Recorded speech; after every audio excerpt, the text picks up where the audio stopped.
अनाथपिंडक को क्यों लगा कि तथागत का धर्म सत्य, सरलता और प्रज्ञा का धर्म है। बुद्ध ने अनाथपिंडक को दुख सुख का वास्तविक सत्य है बताया। अनाथपिंडक श्रावस्ती का रहने वाला था। श्रावस्ती कौशल जनपद की राजधानी थी। सुदत्त श्रावस्ती का ही रहने वाला था। कौशल जनपद पर राजा प्रसेनजित का अधिकार था। सुदत्त राजा प्रसेनजित का श्रेष्ठी खजांची कैशियर था। क्योंकि सुदत्त दरिद्रों को बहुत दान देता था, इसलिए उसका नाम अनाथपिंडक पड़ गया था। एक समय की बात है जब भगवान बुद्ध राजगृह में ठहरे हुए थे। उस समय सुदत्त किसी काम से राजगृह गया था। वह राजगृह श्रेष्ठी के यहाँ ठहरा था, जिसकी बहन से सुदत्त का विवाह हुआ था। जब सुदत्त वहाँ पहुँचा तो सुदत्त ने देखा कि उसका साला श्रेष्ठी भिक्षु संघ तथा भगवान बुद्ध को भोजन कराने के लिए इतनी बड़ी तैयारी कर रहा है कि सुदत्त ने सोचा कि या तो किसी आवा विवाह की तैयारी है या राजा को निमंत्रण दिया गया है। जब सुदत्त को ठीक बात की जानकारी हुई तो वह भगवान बुद्ध का दर्शन करने के लिए अत्यंत उत्सुक हो गया। सुदत्त उसी रात भगवान बुद्ध के दर्शनार्थ निकल पड़ा और तथागत ने सुदत्त अर्थात अनाथपिंडक के हृदय की निर्मलता को तुरंत भाप लिया। तथागत ने सुदत्त का सांत्वना भरे शब्दों में स्वागत किया। अपने आसन पर बैठ चुकने पर अनाथपिंडक सुदत्त ने भगवान बुद्ध से कुछ उपदेश सुनने की इच्छा प्रकट की। चुल्वक 6 2 भाग से लिया गया है। तथागत ने सुदत्त अर्थात अनाथपिंडक की इच्छा पूर्ति करने के निमित्त एक प्रश्न से आरंभ किया। कौन है जो हमारा निर्माण करता है और हमें जैसा चाहता है चलाता है? क्या यह कोई ईश्वर है, कोई सृष्टिकर्ता? यदि ईश्वर निर्माण करता है तो सभी प्राणियों को चुपचाप केवल उसकी अर्थात ईश्वर की इच्छा के अधीन चलना होगा। वे कुम्हार के बनाए हुए बर्तनों के समान होंगे। यदि यह संसार ईश्वर द्वारा निर्मित होता तो उसमें दुख, आपत्तियां और पाप कैसे होते? क्योंकि पवित्र अपवित्र दोनों का रचयिता उसी को मानना होगा। यदि दुख, आपत्तियों और पाप का मूल स्रोत ईश्वर को मान ले तो उससे भिन्न और उससे स्वतंत्र एक दूसरा कारण स्वीकार करना होगा।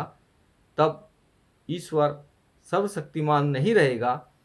इस प्रकार सुदत्त अनाथपिंडक ईश्वर के विचार की ही जड़ खुद गई। तो फिर क्या ब्रह्मा से सृष्टि की उत्पत्ति हुई? ब्रह्मा भी सृष्टि का कारण नहीं हो सकता। जिस प्रकार बीज में से पौधे की उत्पत्ति होती है, उसी प्रकार सभी चीज़ों की उत्पत्ति होती है। तो फिर एक ही ब्रह्मा से सभी चीज़ें कैसे उत्पन्न हो सकती है? यदि ब्रह्मा सर्वव्यापक है तो फिर वह निश्चय से उनका निर्माता तो नहीं ही है। फिर यह भी कहा जाता है कि आत्मा से ही उत्पत्ति हुई है। यदि आत्मा ही निर्माता है तो उसने सभी वस्तुओं को वांछनीय रूप ही क्यों नहीं दिया? दुख सुख वास्तविक सत्य है और उनका बाह्य अस्तित्व है। वह आत्मा की कृति कैसे हो सकते हैं? यदि तुम यही मत बना लो कि न कहीं कोई सृष्टि करता है और न कहीं कोई हेतु प्रत्यय है, तो फिर जीवन में जो साधना की जाती है, जो साधनों तथा साध्य का मेल बिठाने का प्रयास किया जाता है, उस सब का कोई प्रयोजन नहीं होगा। इसलिए हमारा कहना है, अर्थात तथागत का कहना है कि जो भी चीज़ें अस्तित्व में आती हैं, न ब्रह्मा द्वारा न आत्मा द्वारा और न बिना हेतु के यूं ही अस्तित्व में आती है, हमारे अपने कर्म ही हैं जो अच्छे और बुरे परिणामों को जन्म देते हैं। सारा संसार प्रतीत्य समुत्पाद के नियम से बंधा है और जितने भी हेतु हैं वे ऐच्छिक नहीं हैं। जिस सोने से सोने का प्याला निर्मित होता है वह आदि से अंत तक सोना ही सोना होता है। इसलिए हम ईश्वर और उससे प्रार्थना करने संबंधी मिथ्या धारणाओं का त्याग करें। हम व्यर्थ की सूक्ष्म काल्पनिक उड़ानों में न उलझे। हम आत्मा और आत्मार्थ से मुक्त हों, क्योंकि सभी चीज़ें सहेतुक हैं। इसलिए हम कुशल कर्म करें ताकि उनका परिणाम भी कुशल ही हो। अनाथ पिंडक सुदत्त बोला, तथागत बुद्ध के वचनों का सत्य मैं हृदयगम कर रहा हूँ। मैं अपने अज्ञान को और भी अधिक दूर करना चाहता हूँ। जो कुछ मैं निवेदन करना चाहता हूँ उसे सुनकर भगवान मुझे मेरे कर्तव्य का आदेश दे। सुदत्त अर्थात अनाथपिंडक बोला, मुझे कामकाज बहुत रहता है और क्योंकि मैंने बहुत धन इकट्ठा कर रखा है, इसलिए बहुत बातों की फिक्र करनी पड़ती है।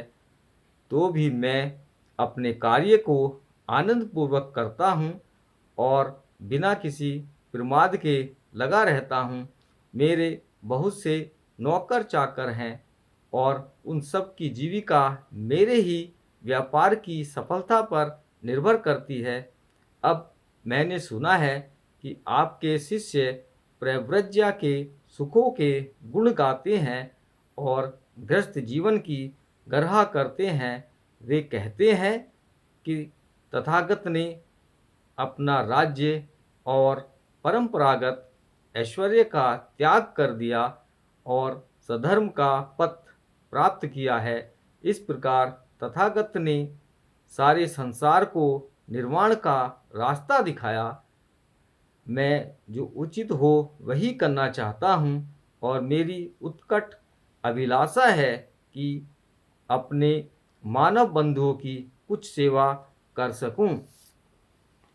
मैं जानना चाहता हूँ कि क्या मेरे लिए यह उचित है कि मैं अपनी संपत्ति, अपने घर और अपने कारोबार का त्याग कर दूं और आपकी तरह ही धर्म जीवन का सुख प्राप्त करने के लिए घर से बेघर हो जाऊं? तथागत का उत्तर था, धर्म जीवन का सुख हर उस व्यक्ति के लिए प्राप्य है जो आर्य अष्टांगिक मार्ग का पथिक है। जो धन से चिपटा हुआ है उसके लिए यही अच्छा है कि धन की आसक्ति से अपने हृदय को विषाक्त बनाने के बजाय धन का त्याग कर दे। लेकिन जिसकी धन में आसक्ति नहीं है और जिसके पास धन है तथा वह उसका उचित उपयोग करता है, ऐसा आदमी अपने मानव बंधुओं के लिए एक वरदान है। मैं तुम्हें कहता हूँ कि गृहस्थ ही बने रहो, अपने कार्य में अप्रमाद पूर्वक लगे रहो। आदमी का जीवन, ऐश्वर्य और अधिकार उसे अपना दास नहीं बनाते, किंतु जीवन, ऐश्वर्य और अधिकार के प्रति जो आदमी की आसक्ति है वह उसे अपना दास बना लेती है। जो भिक्षु इसलिए संसार का त्याग करता है कि भिक्षु बनकर आराम तलबी का जीवन व्यतीत करे, उसे इससे कुछ लाभ नहीं होगा, क्योंकि आलस्य का जीवन घृणित जीवन है और शक्ति का अभाव स्पृहणीय है नहीं है। जब तक अंतःप्रेरणा न हो तब तक तथागत का धर्म किसी को भी प्रव्रजित होने का, संसार का त्याग करने के लिए नहीं कहता। तथागत का धर्म हर आदमी से यही मांग करता है कि वह आत्मदृष्टि से मुक्त हो, उसका हृदय शुद्ध हो, उसे काम भोगादि सुखों की प्यास न हो और वह श्रेष्ठ जीवन व्यतीत करे। और आदमी चाहे तो करे, चाहे वे शिल्पी रहे, चाहे व्यापार करे, चाहे सरकारी नौकरी करे अथवा संसार त्याग कर ध्यान साधना में रत रहे, उन्हें अपना कार्य पूरे दिल से करना चाहिए। उन्हें परिश्रमी और उत्साही होना चाहिए। और यदि वे उस कमल की तरह जो पानी में रहता हुआ भी पानी से अछूता रहता है, जीवन संघर्ष में लगे रहने पर भी अपने मन में ईर्ष्या और घृणा को जगह नहीं देते, यदि वे संसार में रहते हुए भी स्वार्थ भरा नहीं बल्कि परमार्थ भरा जीवन व्यतीत करते हैं, तो इसमें कुछ भी संदेह नहीं कि उनका मन आनंद, शांति और सुख से भर जाएगा। अनाथ पिंडक को लगा कि यह सत्य का धर्म है, सरलता का धर्म है और प्रज्ञा का धर्म है। शुद्धत अनाथ पिंडक की तथागत बुद्ध के सधर्म में प्रगाढ़ आस्था हो गई और वह तथागत के चरणों पर नतमस्तक हुआ और प्रार्थना की कि उसे प्राण रहने तक शरणागत उपासक जाने। नमो बुद्धाय।